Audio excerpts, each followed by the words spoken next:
Halo sahabat hukum, kembali di kanal YouTube Juristen Legal Indonesia. Saat ini bersama dengan kami, mahasiswa Fakultas Hukum Universitas Jember, dengan saya Budi Indra Cahaya, dan saya Setna Mat Albana, dan saya Siti Nur Febi Patimahu, saya Dinar Ayu Wardani, dan saya Nadila Citra Supriyantoro, yang saat ini sedang magang di kantor Juristen Legal Indonesia.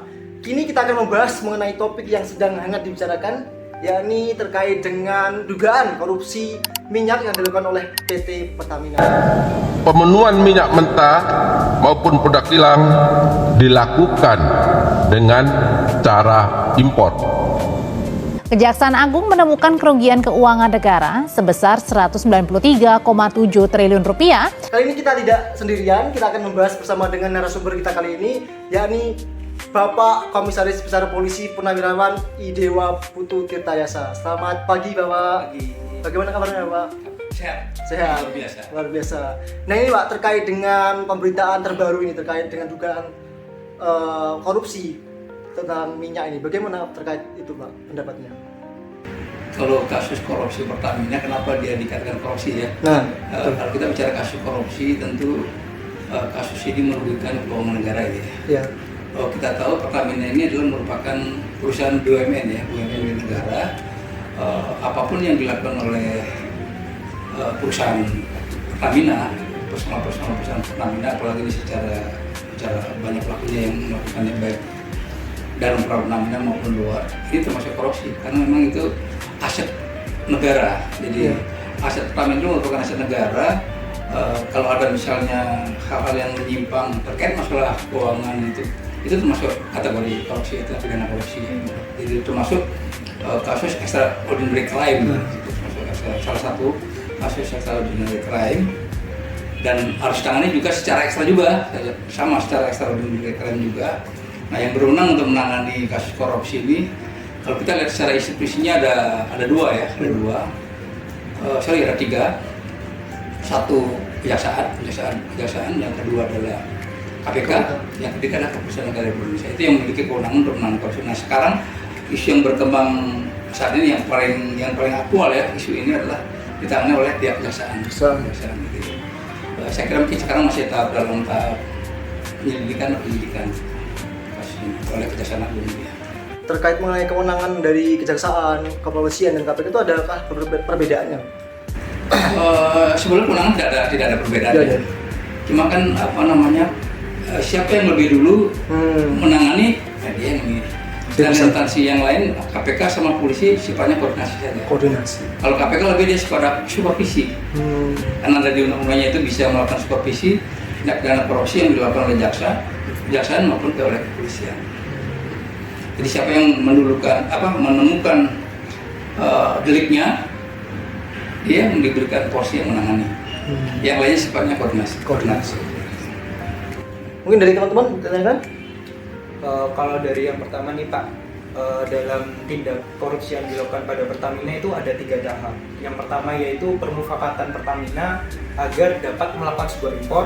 Nah, yang kedua yaitu permufakatan Pertamina terkait kong kali kong antara tender terkait impor. Nah, yang ketiga yaitu markup terkait pengiriman impor. Nah, di mana Riva, Sani, dan Agus itu melakukan rapat agar produksi kilang minyak itu dapat diturunkan sehingga minyak bumi dalam negeri itu tidak terserap sepenuhnya.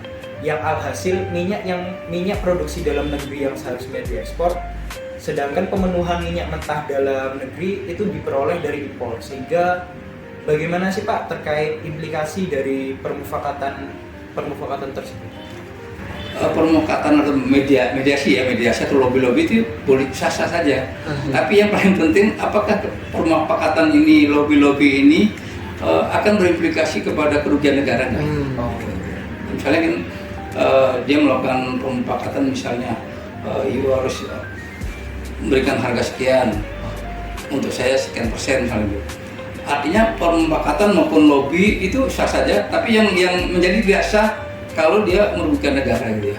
Ada kerugian negara, dia mungkin memperoleh keuntungan dari situ baik secara pribadi maupun untuk pihak lain atau kelompok gitu ya. Jadi kan di korupsi itu kan definisinya unsurnya adalah keuangan negara, memperkaya diri sendiri maupun orang lain ataupun kelompok.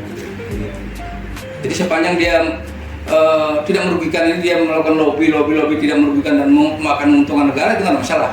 Tapi ketika dia akan merugikan negara, itu yang menjadi kasus korupsi. Ada yang lain? Mungkin saya dulu ya. Ya. Jadi begini Pak, sebagaimana yang kita ketahui bersama bahwa PT Pertamina ini dengan 7 tersangka itu mengakibatkan kerugian negara sebesar 193,7 triliun per tahunnya Pak. Dan ini dari 2018 hingga 2023. Jadi berapa tahun itu? 5 tahun. 5 tahun. Sehingga Kejagung itu mentotal biaya kerugian itu sebanyak hampir 1 kuadriliun Pak. Itu merupakan nilai yang fantastis ya Pak ya. Ini paling tinggi ya? Iya, paling tinggi Pak. Dan kemarin PT Pertamina itu melakukan klarifikasi yang memberikan pernyataan bahwasanya mereka tuh setia menganut asas praduga tidak bersalah Pak. Dan dalam hal ini tidak mencerminkan kontradiksi fundamental dengan semangat Undang-Undang Pemberantasan Tipikor yang seharusnya mengundang tindakan proaktif untuk mengungkap dan menindak pelaku korupsi. Lantas apakah pernyataan mereka tentang asas praduga tak bersalah itu merupakan bentuk obstruction of justice secara halus Pak? Gitu ya? Oke. Baik, terima kasih. Kalau kita lihat di dalam Undang-Undang Nomor 1981 itu ada salah satu asas praduga tak bersalah. Ya. Jadi praduga tidak bersalah itu kita wajib menganggap tersangka maupun terdakwa tidak bersalah sebelum mendapatkan putusan hukum yang sah. Jadi secara inkrah itu. Beda antara praduga tak bersalah dengan obstruction of justice itu ya, menghalang-halangi penyidikan gitu. Yeah. Itu beda. Jadi nggak ada masalah kalau dia mengatakan bahwa tolonglah kita hargai menggunakan asas praduga tak bersalah, nggak ada masalah. Itu tidak menghalang-halangi penyidikan. Memang itu untuk dalam rangka melindungi hak asasi para tersangka terdakwa gitu ya. Jadi tidak bisa kita menjudge mereka begitu dia melakukan, begitu kita lakukan penyidikan terus penuntutan maupun dinaikkan ke sidang pengadilan, belum bisa kita katakan dia sebagai terpidana gitu. Sebelum ada vonis hakim yang memiliki kekuatan hukum yang sah. Jadi beda. Kalau menghalang itu dia tidak misalnya menghilangkan barang bukti, terus dia misalnya dipanggil tidak hadir gitu misalnya. Terus lobby supaya penyidikan tidak dilakukan secara itu namanya menghambat penyidikan.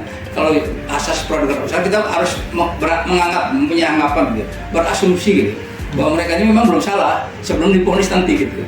Jadi beda antara mengawal penyidikan dengan praduga tak bersalah gitu ya. Beda.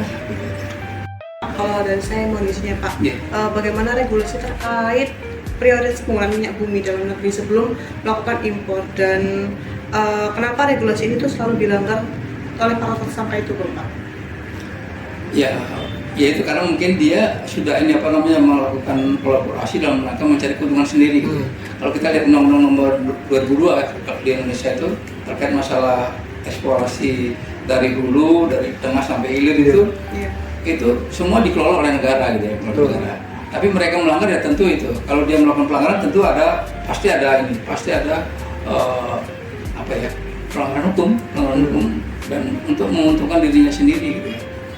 Kalau dia bekerja secara profesional sesuai dengan SOP, tentu dia tidak dapat keuntungan secara pribadi maupun secara kelompok gitu ya. Saya kira ini merupakan kasus yang besar. Mungkin kita rekan-rekan sebagai mahasiswa dan saya dulu pernah kuliah di S3 pernah juga ya kontrol sosialnya harus ini ya, rekan-rekan kan masih memiliki idealisme yang sangat tinggi ya. Kalau ada hal-hal kebijakan yang tidak bagus kita berikan kontrol sosial gitu, kita sampaikan kritik-kritik yang sifatnya memperhatikan etika juga, yang santun, jangan sampai nanti kembali kita mengontrol sosial pemerintah atau kita yang karena kita merusak dan sebagainya itu tidak boleh kan, itu pidana juga itu. Tapi rekan-rekan segera idealisme masih tinggi, tolong disuarakan itu juga untuk kontrol. Jangan sampai kasus di Kejaksaan ini termasuk satu itu, yang kedua termasuk pagar laut itu juga, ini kan serem juga. Sekarang pagar laut agak nyusul. Jadi yang pertama ini yang naik lagi ya. Mungkin itu. Berarti kalau dari segi intelijen ya, mengenai kasus yang sangat besar ini berarti kan dari jauh sebelumnya itu sudah ada dicium dugaan-dugaan itu kan. Tapi kenapa kok baru sekarang itu diungkap? Kalau intelijen itu kan, intelijen itu dia bekerja untuk user, beda. Di apa namanya di kita itu kan ada intelijen ini produk atau hasil output dari pekerjaan mereka itu untuk user itu. Mungkin dalam ini pimpinan yang tertinggi presiden ya. Kalau bicara BIN ya, BIN. Tapi kalau bicara kayak Jaksa Agung, kayak KPK, kayak kepolisian, khusus penegakan hukum itu output yang diharapkan itu bagaimana mengungkap kasus ini dan menemukan para tersangka untuk dilimpahkan ke sidang peradilan. Jadi bedanya itu. Nah kalau intelijen kan dia mungkin kita tidak tahu ya, dia bekerja kan secara silent operation ya. Dia melakukan penyelidikan, kira-kira apa pelanggaran hukum, terus mengumpulkan barang bukti dan fakta-fakta yang ada yang terkait masalah pelanggaran hukum ini untuk disajikan kepada user. Usernya BIN, misalnya BIN atau di intelijen kepolisian, Kapolri, kalau di intelijen kejaksaan kepada Jagung, di KPK mungkin tidak ada intelijennya ya, tapi kalau di kepolisian ada intelijennya. Output pekerjaannya itu kepada Kapolri, disampaikan kepada Kapolri. Tapi kalau di BIN, output pekerjaannya kepada presiden kan. Ya kita tidak tahu sampai mulai kapan ini proses penyelidikannya sehingga baru sampai terungkap. Berarti itu tergantung user Pak, apakah nanti mau ketika intelijen sudah memberikan data tapi user tidak mau menindaknya itu tergantung usernya? Ya keputusan dari user. Jadi keputusan dari user. Intelijen tidak bisa melakukan penindakan karena dia kan di bawah silent operation kerjanya. Yang melakukan penindakan ya ada screen kalau dari polisi, di kejaksaan di bidang hukumnya ya, di bidang penanganan hukumnya. Baik, mungkin kita kembali lagi membahas terkait korupsi minyak tadi ya. Itu sempat disinggung bahwa ternyata ada dari kejaksaan melakukan konferensi pers mengenai dugaan oplos minyak dari RON 90 menjadi 92. Tapi kemarin di rapat DPR yang mengundang beberapa perusahaan seperti perusahaan swasta perminyakan Shell itu mengungkapkan bahwa tidak ada pengoplosan. Nah ini bagaimana terkait dengan konsumen, perlindungan konsumen itu sendiri? Mungkin dari Skype tanyakan? Ya sebenarnya seperti yang tadi dikatakan dengan moderator ya Bapak izin, kabarnya katanya dioplos gitu ya. Nah itu kan tentunya merusak dari mesin kita sebagai konsumen kan merasa dirugikan. Nah itu kalau dari kasus ini ditinjau dari Undang-Undang Perlindungan Konsumennya seperti apa? Opini boleh saja di publik ya. Jadi penegakan hukum itu tidak boleh beropini ya, tidak boleh berpedoman kepada opini di publik ya. Tapi tidak berpedoman kepada fakta hukum. Nah, tapi opini ini bisa dijadikan referensi atau dasar kita untuk melakukan penelusuran. Apakah benar cerita-cerita di media sosial atau di di TV atau yang sifatnya online itu ya? Apakah benar ceritanya ini? Tentu harus diambil sampel, harus turun ke lapangan. Ada tim turun ke lapangan untuk mengambil sampel-sampel, misalnya data layak harusnya dirubah menjadi apa ininya yang rendah gitu. Itu kan dibawa ke laboratorium. Nah berdasarkan hasil pemeriksaan di laboratorium ini, kalau memang speknya berbeda atau lebih rendah, nah itu berarti terjadi tindak pidana tersebut. Nah jadi bisa melakukan tindak pidana perlindungan konsumen. Tapi harus diambil sampelnya dulu, diperiksakan ke laboratorium juga. Jadi kita tidak bisa pedoman pada opini. Jadi penegakan hukum itu sesuai dengan fakta hukum, bukti yang real. Ambillah sampelnya mungkin ke SPBU atau di kilang-kilang minyak kita ambil, kemudian dibawa ke laboratorium. Nah kalau speknya berbeda dengan yang seharusnya, itu berarti pelanggaran perlindungan konsumen. Tindak pidana beda lagi, bukan korupsi lagi jadi beda. Bisa perlindungan konsumen juga masuk, korupsi juga masuk. Karena dengan menurunkan ini kan harganya dia dapatnya lebih murah gitu, tapi dijual lebih tinggi, itu korupsi. Tapi dari pemberitaan saat ini kan banyak perbedaan narasi Pak ya, dari kejaksaan mengungkapkan ada oplosan, tapi kemarin di DPR melakukan rapat di katanya malah klarifikasi katanya pertama tidak ada oplosan, dengan Menteri Bahlil juga mengungkapkan bahwa oplos itu memang wajar di dunia perminyakan itu karena memang setiap minyak itu pasti diberi zat kimia atau seperti pewarna. Nah itu ada perbedaan narasi itu, apakah ada saling mengamankan di antara elit-elit itu Pak, dari segi politik itu gimana Pak? Ya saya kira kan orang kan kita sebagai manusia, naluri manusia ya untuk membela diri gitu. Tapi kan kita tidak bisa, boleh saja saya mengatakan tidak salah, tapi bukti pembunuhan yang cukup ada gitu. Alat buktinya ternyata ada. Tersangka misalnya ngomong diperiksa sama polisi atau kejaksaan, saya tidak melakukan Pak, polisi aja. Tapi kan jaksa, polisi tidak boleh juga kan, dia mesti ada nyari barang bukti, barang bukti. Jadi ya boleh saja dia saling mengklaim bahwa saya tidak bersalah. Tapi tadi pagi saya lihat di Kompas itu, di TV Kompas itu, Menteri Bahlil yang ngomong menurunkan tim untuk ngecek tadi itu, untuk ngecek sampel-sampel itu apa benar opini itu. Tadi pagi gitu. Menurunkan tim. Ada yang lain? Oke, mungkin saya izin masuk ya Pak. Mungkin kalau berbicara terkait dengan kasus ini kan Pertamina sendiri itu kan BUMN kan Pak. Ya. Nah itu apakah mungkin dimungkinkan dikenai sanksi administratif gitu Pak? Misal mungkin izin pencabutan atau izin operasionalnya dibukukan atau bagaimana, itu mungkin nggak sih Pak? Kalau berbicara ini kan yang salah itu bukan institusinya, kan personal. Ya. Jadi personal yang ada di situ tidak semuanya juga ya mau berbuat yang sama, karena ada juga yang tidak berbuat. Jadi ya kalau saya sih lebih sepakat oknum-oknum itu saja yang ditindak. Ada yang lain mungkin? Benar? Kalau dari saya mungkin terkait hal tersebut kan yang dilakukan oleh para tersangka itu kan dilakukan baik secara pengimporan hingga kerugian baik triliunan serta pengiriman yang dimarkup juga. Nah, dari hal tersebut kan bagaimana sih Pak terkait dampak dari penyalahgunaan tersebut terkait pemufakatan jahat tersebut Pak? Ya tetap tadi itu implikasinya tetap kerugian negara kan. Ya. Nah kalau kerugian negara berimplikasi pada tindak pidana korupsi itu implikasinya di situ. Jadi kalau dimangkap berarti kan negara dirugikan kan. Ya, yang itu kan personal yang melakukan lobby tadi mufakat itu kan yang Betul. tetap implikasinya kepada korupsi. Yang lainnya silakan tanyakan lagi. Mungkin saya Pak.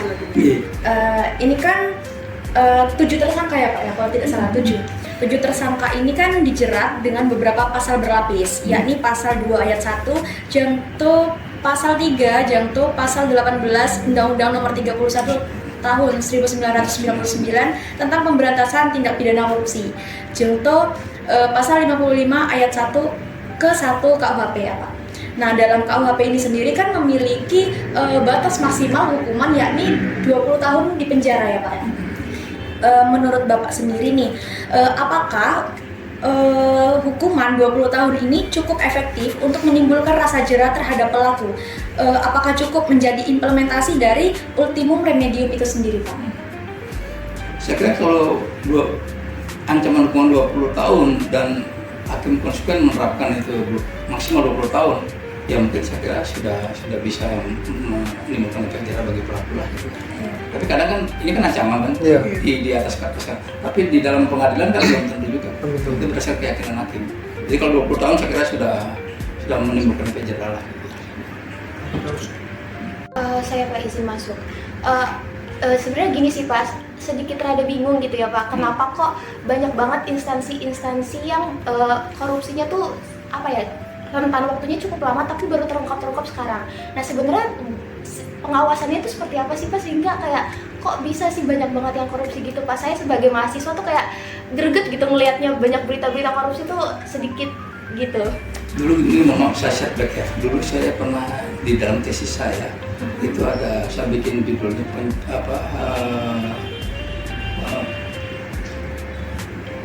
pencegahan korupsi melalui ini money politik, pencegahan money politik untuk ini ya kasus korupsi yang minimalisir kasus korupsi, jadi pencegahan money politik ya. Jadi sebenarnya kalau kita lihat sistem pemilu di Indonesia ini sangat bagus ya, modern karena diadopsi dari Amerika. Tapi tidak melihat perbedaan kondisi masyarakat kita, baik dari segi SDM-nya, dari segi pengetahuan politiknya, pengetahuan umumnya juga, dari segi ekonominya juga, ekonomi. Kan di Indonesia ini kan masih ada kesenjangan, ada yang miskin sekali, ada yang kaya sekali. Gitu ya. Nah pada saat pelaksanaan pemilu langsung ini, pengetahuan politik masyarakat kita tidak sama. Mungkin menengah ke atas SOK gitu ya, kalau adik-adik mahasiswa ke atas itu sudah mengerti politik ya. Mana yang harus dipilih, figurnya yang bagus, yang kira-kira kredibel dan capable gitu yang kita pilih ya. Tapi yang di bawah, ke bawah. Yang di bawah terus mungkin masih berpikir di sini kira-kira makan apa gitu ya. Jadi dia memilih ini pasti akan ini kira-kira siapa yang bisa memberikan sesuatu kepada kita, itu yang dipilih. Nah ini jadikan peluang oleh para pelaku-pelaku politik ya, karena saya juga pernah juga ikut caleg ya, pelaku politik untuk melakukan money politik, termasuk mulai kalangan elit politik sampai di DPR tingkat 2 lah, semua melakukan itu lah, tidak mungkin tidak terus melakukan. Ya bagaimana tidak, kalau kita sosialisasi juga kita harus memberikan konsumsi dan lain sebagainya. Belum lagi mungkin ada adik pernah dengar seorang pajar masih pada saat pencoblosan juga kita seorang pajar beruang. Nah begitu dia menjabat, kan otomatis dia banyak pengeluaran waktu pemilu. Ya pasti dia akan cari pengembalian. Jadi saya kira ini latar belakangnya di sini. Latar belakangnya, jadi sepanjang menurut saya ini sepanjang money politik itu berjalan terus, sepanjang itu korupsi sulit dicegah. Mungkin waktu pemilihan presiden dikatakan gimana? Kira-kira suasana money politik kayak apa? Sangat keras sekali Pak. Luar biasa kan? Luar biasa. Ini luar biasa kan? Keras sekali. Terus uang dari mana? Nah itu. Ya, uang dari mana? Ini karena saya juga pernah jadi pelaku dan sekarang juga ikut organisasi politik juga. Itu dalam tesis saya bilang itu dengan money politik dalam rangka ini korupsi itu, mencegah korupsi. Jadi kalau money politik masih berjalan terus, ya sepanjang itu kasus korupsi sulit untuk diberantas, sulit. Sehingga pengawasannya juga sulit. Artinya pengawasan ini udah sama-sama, apalagi udah pejabat-pejabat sekarang kan banyak yang direkrut dari elit politik kan, dari ketua partai lah apa gitu. Kecuali kalau orang-orang profesional, misalnya dari akademisi dan lain, itu mungkin beda lagi ya. Ya kayak siapa Menteri Mendikbud yang sekarang diberikan itu siapa yang diganti? Itu kan mungkin idealis ya. Iya itu. Kalau orang idealis mesti hilang. Tapi kalau orang bisa diajak mufakat atau kompromi tadi itu pasti akan relatif agak langgeng ke jabatannya gitu. Jadi itu karena implikasi dari money politik itu ya korupsi itu. Kalau menurut saya itu saya kira itu latar belakang yang paling mendalam. Jadi sepanjang pemilu pilpres, pileg, termasuk pilkada masih melakukan praktek money politik dan masih menerapkan sistem politik pragmatis ya, pragmatis artinya orang yang ikut mendukung presiden dapat jabatan itu pasti kasus korupsi masih tetap dan saling melindungi karena kan merasa utang budi. Kalau politik pragmatis kan dia merasa saling utang budi kan, karena saya didukung ini jadi presiden, harus di ketua partai jadi menteri semua gitu, belum lagi wakil menteri lagi, terus lagi di BUMN lagi kan. Ya pasti dalam rangka ini juga ya mau nggak mau mengembalikan anggaran yang dihabiskan pada saat pemilu. Secara logika kayaknya begitu. Berarti memang harus ada perubahan secara fundamental ya Pak. Mungkin dari segi politik juga. Tadi menyinggung terkait money politik, ada yang mengatakan bahwa dengan memberikan anggaran kampanye kepada partai dari anggaran negara itu bisa menekan money politik. Bapak itu bagaimana Pak? Saya juga punya ide sama ya, mungkin barangkali pada saat penyelenggaraan pemilu harus ada APBN yang dialokasikan untuk itu kampanye, diberikan subsidi kepada partai-partai untuk melaksanakan kampanye. Terus ada beberapa alat peraga, ada atribut yang disiapkan oleh KPU selaku penyelenggara. Tapi ini tentu uang dari APBN. Itu mungkin akan lebih meminimalisir ini. Karena kalau dia pribadi mengeluarkan itu, tapi itu pun tidak 100%, kan minimal, pasti minim itu kan. Pasti dia akan menggunakan uang pribadi juga, tapi minimal itu bisa mengurangi lah. Tapi yang paling penting sebetulnya ancaman hukuman money politik itu yang harus ditinggikan lagi, karena di situ akar masalahnya di situ. Kalau money politik tidak terjadi, ya ancaman hukumannya tinggi kan orang bertakut meninggal. Itu bisa agak ini kan. Kalau terkait undang-undang perampasan aset bagaimana Pak? Ini kan kita lihat tersangka itu kan sudah memiliki gaji yang fantastis juga ya, tapi ternyata juga masih melakukan korupsi. Berarti kan bukan karena gaji yang rendah atau bagaimana ya, itu kan terkait dengan diri sendiri. Nah itu tentang undang-undang perampasan aset bagaimana Pak? Kalau kita sih itu akan lebih bagus lagi, mungkin akan lebih bisa mencegah ya, lebih mencegah lagi mereka dalam melakukan korupsi. Pemiskinan itu perampasan aset itu saya kira itu ide bagus ya, itu bagus. Tapi mungkin sulit untuk dieksekusi Pak terkait politik. Kembali lagi kepada ini, sekarang presiden kan didukung beberapa partai itu, plus. Ya pasti ada, ya itu ada pertimbangan penegakan hukum, masih ada pertimbangan politik juga. Baik, mungkin dari teman-teman ada tanyakan lagi. Dari aku ya Pak, dari saya ya Pak. Iya. Mungkin ini pertanyaan terakhir. Menurut Terakhir ya? Bapak, iya. Terakhir ya? Iya Bapak. Menurut pendapat Bapak sendiri, bagaimana upaya yang bisa dilakukan baik masyarakat ataupun pemerintah untuk mencegah kasus ini terjadi lagi itu bagaimana menurut Bapak sendiri?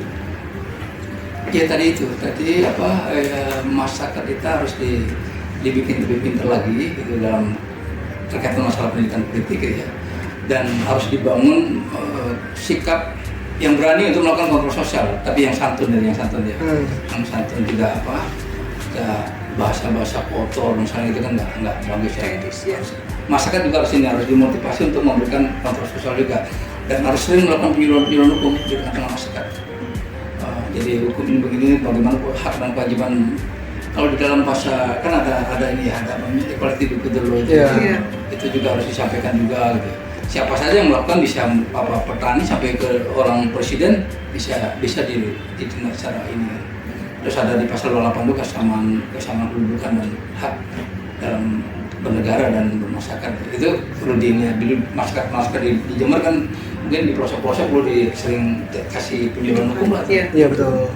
Karena kan masyarakat kita ya tidak semua paham hukum juga gitu. Makanya kita dari rekan-rekan mahasiswa kan harus istilahnya pengabdian masyarakat ya, pengabdian masyarakat. Kalau saya dulu ceritanya gitu, jadi mahasiswa harus mengabdi masyarakat juga gitu. Mungkin ada lagi. Cukup ya? Cukup. Baik, terima kasih Bapak atas diskusinya. Demikianlah sahabat hukum diskusi kali ini tentang korupsi minyak dari PT Pertamina.